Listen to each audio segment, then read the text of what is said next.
Fala galera, aqui é o Polêmico. Bom, o vídeo de hoje será sobre um duelo entre dois países arcaicos e que se odeiam. Veremos quem venceria entre um duelo entre Japão e China. Para analisarmos esse confronto, levaremos em questão três aspectos na análise: poder militar apresentado hoje pelos dois países, qual dos países teve um auge com maior relevância e grandiosidade, e por último o histórico das guerras sino-japonesas. Finalizada a contextualização, vamos adentrar ao primeiro aspecto. Para analisarmos o aspecto militar atual de ambos os países, separaremos entre três aspectos militares: poder terrestre, poder aéreo e poder naval. Iniciando com a primeira forma de representação de poder militar, o poder terrestre da China é composta por 2.335.000 soldados ativos, contra 250.000 soldados japoneses, demonstrando uma disparidade colossal entre a quantidade de soldados ativos entre ambos os países. Ademais, a China possui 9.150 tanques de guerra, contra 678 japoneses, demonstrando que no âmbito terrestre a China é extremamente superior. Já no âmbito aéreo, a China possui 2.942 aviões na sua quantidade total, contra 1.550 japoneses, além de que o país do dragão possui 1.385 caças, contra 287 japoneses, demonstrando claramente outra vitória chinesa no âmbito aéreo. E no âmbito aquático, a hegemonia chinesa se mantém, com 714 navios de guerra chineses, contra 141 japoneses, demonstrando que independente do modo do combate militar, a China seria extremamente superior ao Japão.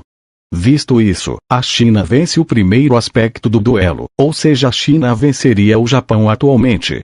Já no segundo aspecto da análise, levaremos em conta qual dos dois países teve um auge de maior grandiosidade, levando em conta dúvidas entre historiadores sobre qual foi realmente o período no auge do Império Chinês. Levarei em conta o Império durante a dinastia Ming, pois foi nesse período que a China se libertou da influência do Império Mongolês e os expulsou de solo chinês, além de conquistar o atual território do Vietnã, uma área extremamente desejada pelo povo mongolês.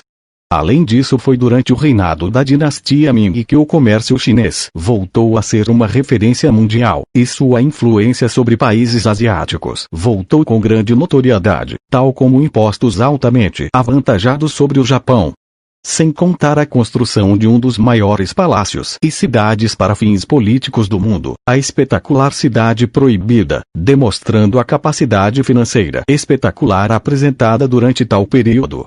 Já o Japão teve seu auge entre 1868 a 1947. Durante tal período, o Japão se caracterizou pelas conquistas militares e a conquista de um patamar de potência mundial, algo que nunca, sequer o mesmo foi considerado por rivais dos japoneses. Uma das suas principais vitórias foi a conquista e anexação do território coreano, além da vitória sobre a Rússia pela luta pelo controle da Manchúria, o que desencadeou uma crise absurda do Império Russo. Não pela derrota na guerra, e sim por perder para um país como o Japão, um país que não era considerado uma potência militar.